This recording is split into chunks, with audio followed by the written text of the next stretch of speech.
Turma, agora nós vamos falar então de condutância e condutividade. Então a condutância, que é representada pelos símbolos G, quantifica o grau de facilidade oferecido pelo condutor à passagem de corrente elétrica. Então, ou seja, ela é o inverso da resistência elétrica de um condutor. G é igual a 1 sobre R. Então, se a resistência R ela é ohms, a unidade, a condutância G é Siemens. Então, quanto maior a condutância, mais condutor é aquele elemento, né? Então, determine a condutância de um condutor de 100 metros de comprimento, sabendo que a sua resistência é de 0,2 ohms. Então, é só pegar 1 sobre R e achar que vai dar 5 sigma, né? Então, a condutividade representada pela letra sigma é a condutância específica, ou condutância por unidade de volume de um determinado material, a uma dada temperatura. Ou seja, é o inverso da resistividade do material.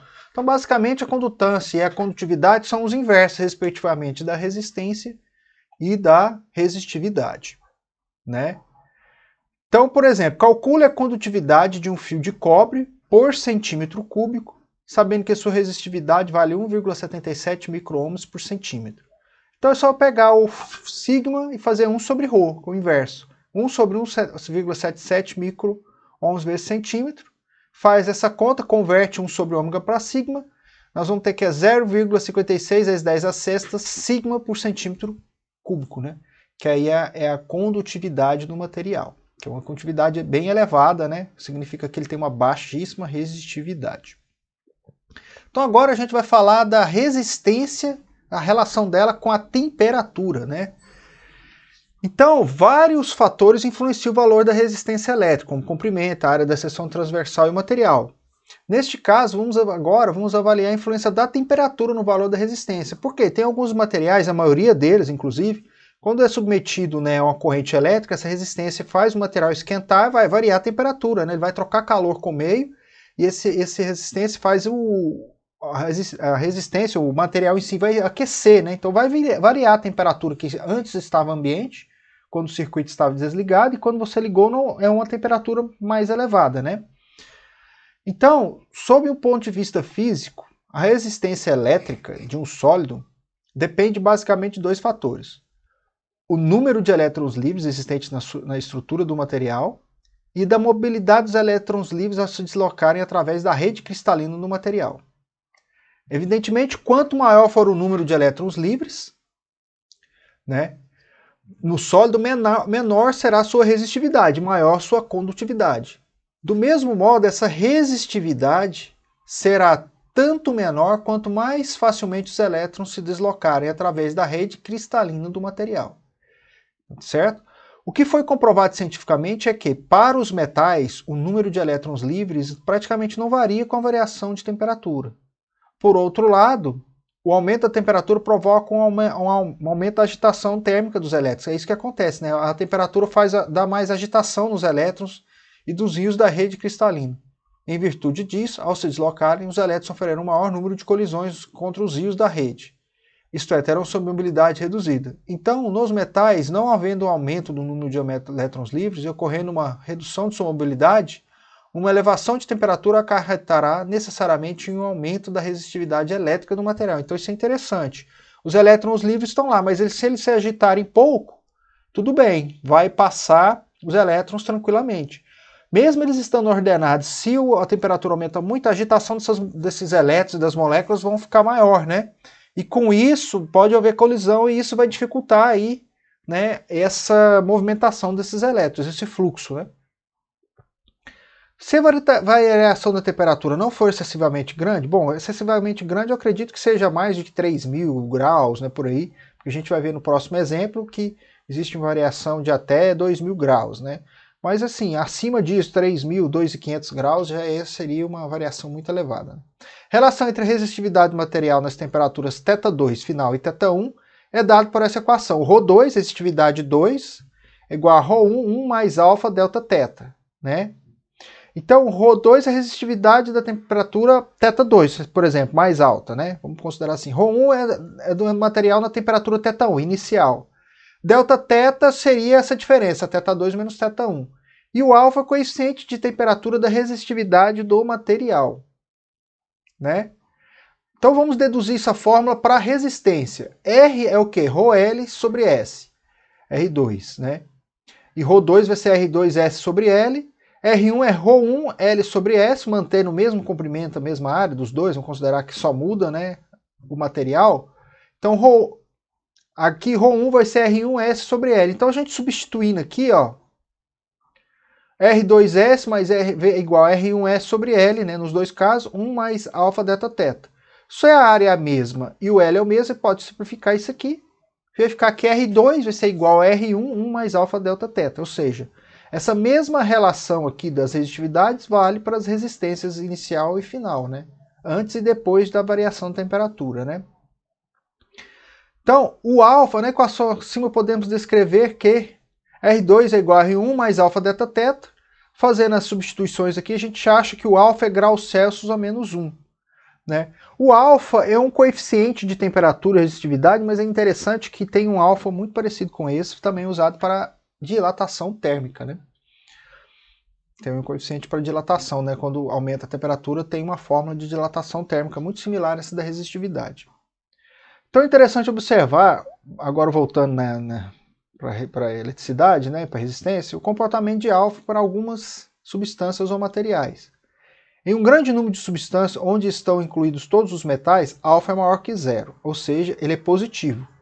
Se acontecer da temperatura aumentar, a resistência também vai aumentar. Então eu vou ter um ΔR e o alfa é um coeficiente positivo nessa reta aqui.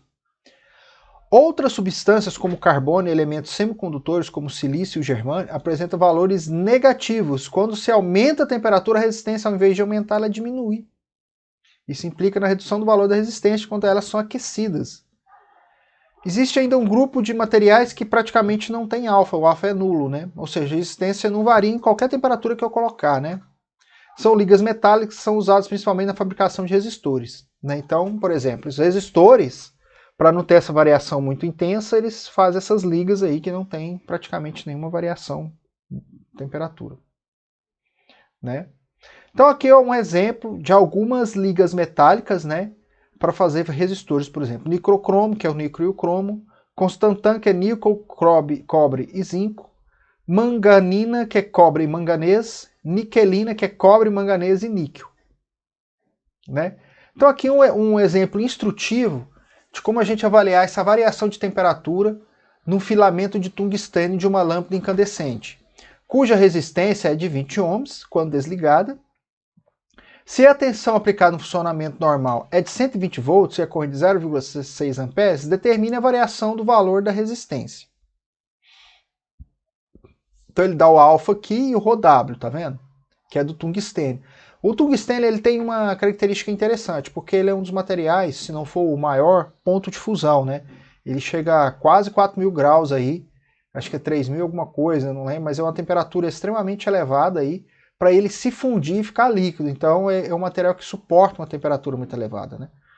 Então por isso que a lâmpada incandescente, um dos motivos, né, foi utilizar o filamento tungstênio, que ele ficava vermelho, né, e aí emitia luz, né, mas não fundia, né? Então a gente vai calcular a variação do valor da resistência, a temperatura final do filamento da lâmpada, a variação da corrente no filamento, a corrente que circula pelo filamento quando a temperatura atingir 520 graus, a variação da resistência correspondente a uma variação de corrente de 1 ampere e a variação da resistividade do tungstênio nas condições do item B. Então aqui ele coloca o instante inicial, os valores da resistência, da corrente, né? Então a corrente aqui ele vai calcular, né? E aqui o θ4, né? Ele não tem valor nenhum dessa posição 4. Da posição 3 ele tem que o θ3 é de 520. E no instante final, que é o θ final, R final e o I final, que ele já deu aqui, tá vendo? Ele deu que, se a tensão aplicada no funcionamento normal de 120 volts, é corrente de 0,6 A, significa que esse 0,6 A é para quando eu tenho o funcionamento já com ele bem aquecido, na temperatura final, né? Então na temperatura final passa essa corrente aqui, né? Já na temperatura no instante inicial, você consegue calcular a corrente, né? O instante inicial é bem na hora que liga ainda está frio, né? Porque antes de ligar não tem corrente. Mas no instante que ligou está frio ainda, então você divide 120 por 20 ohms, a corrente vai para ser 6 amperes, né? Então, com isso aqui, a gente sabe que E a resistência também inicial, a gente encontra a resistência final através da queda de tensão aqui, ó. Resistência final vai ser a tensão, que é a mesma, dividido pela corrente final. Então a corrente caiu 10 vezes, então a resistência subiu 10 vezes, saiu de 20 para 200. Então recapitulando, no instante inicial, você calcula a corrente inicial, já que você tem o R de 20 e tem a tensão. Já no instante final, né, você calcula a resistência final, já que você tem a tensão de 120 e a corrente, quando ele está no funcionamento já é muito tempo, né? Então está bem quente lá o filamento. Aí você acha a resistência. Então a variação de resistência é pegar a resistência final, RF, menos a resistência inicial. Então pode ver, pessoal, que teve uma diferença de 180 ohms, uma diferença significativa, mas obviamente a gente está falando também de uma temperatura muito elevada, que a gente vai calcular aqui, né? Na letra B, temperatura final do filamento da lâmpada. Agora nós vamos calcular a temperatura final. Se nós temos a resistência final, temos a inicial, o alfa ele deu, então a gente calcula o delta teta, né? E no delta teta a gente calcula o delta final. Então RF menos RI vai ser igual a RI alfa delta teta. Então, delta teta vai ser RF menos RI sobre RI alfa. 200 menos 20, que é 180, dividido por 20 vezes 45 vezes 10 menos 4. Fazendo o cálculo, a gente vê que o delta teta, a diferença de temperatura inicial para o final, é 2.000 graus. Ora, se aqui começa se é 2.000 graus e aqui começa em 20, então o θF vai ser 2.020 graus. Ou seja, a temperatura que o filamento tungstênio atingiu nessa lâmpada foi de 2.000 graus, mas ele ainda está quase 1.000 graus abaixo ou mais da temperatura de fusão dele. Então está tranquilo para ele. Só que é lógico que é uma temperatura extremamente elevada, né? E que, né, para o tungstênio, e que faz com que ele emita a luz, né? Já no caso da letra C, vamos calcular a variação de corrente no filamento. Então a variação de corrente é só pegar o IF menos II, que vai ser 0,6 menos 6, ou seja, uma corrente de menos 5,4 amperes, né? Então a corrente diminuiu 5,4 amperes, é isso que significa esse menos aí, né?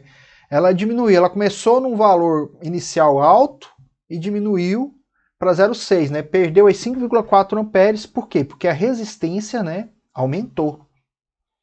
Na letra D, ele quer a corrente que circula pelo filamento quando a temperatura atingir 520 graus. Então, se eu tenho 520 graus, pessoal, eu tenho que calcular o R3 para depois achar o I3, já que a DTP é a mesma tensão, né? Então, tendo o R3, eu acho a corrente. Mas para achar o R3, eu aplico a fórmula, né?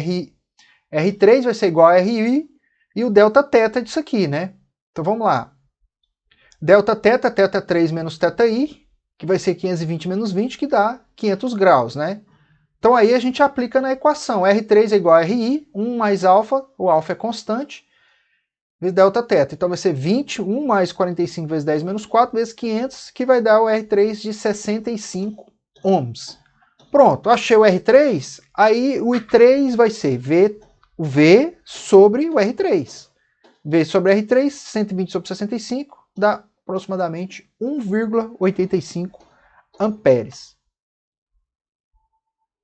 Né? Então, a variação da corrente, a variação da resistência correspondente é a variação da corrente de 1 ampere. Então, vamos lá. Quando a corrente varia 1 ampere, delta I de menos 1 ampere é a variação de corrente que é sempre negativa nos metais, pois IF é menor que I. Por quê? Aqui a gente viu, né, que o IF ela sempre vai ser menor do que a corrente inicial. Para todos os casos aqui, o I4 vai ser menor que o II, o I3 vai ser menor que o I4 e o IF vai ser menor que todas, né? Então isso acontece para os metais. Então a variação de 1 ampere é menos 1 ampere. Então, por exemplo, aqui ele fala, a variação da resistência correspondente é uma variação de corrente de 1 ampere. Então ele quer saber para 1 ampere. Então ele fez o seguinte aqui. Delta I vai ser I4 menos II, que é o ponto que vai dar a variação de 1 ampere. Então, o I4 vai ser delta I menos II. O I eu tenho, que é 6. E a variação é de menos 1, né? Por causa que é o conceito dos metais. Então, o I4 vai ser menos 1 mais 6, que é 5 amperes. Então, a gente achou. Ora, se a gente achou I4 5 amperes, a gente acha o R4. R4 vai ser V sobre 4. 120 sobre 5, que dá 24 ohms. Ora, se a gente achou 24 ohms, a gente acha o delta R agora, né? ΔR vai ser R4 menos RI, 24 menos 20, nós temos uma diferença de resistência de 4 ohms para cada 1 ampere ali, né? Para 1 ampere de variação, tem uma variação de resistência de 4 ohms. Por fim, a variação da resistividade do tungstênio nessa condição aqui do item B, que é na temperatura final. Então é só pegar a fórmula clássica de ρ2 vezes ρ1, calcula, substitui os valores do Δθ e tudo mais que a gente já tem, vai dar aqui que a resistividade varia de 46,8 microohms vezes centímetro. E com isso a gente termina essa seção da temperatura.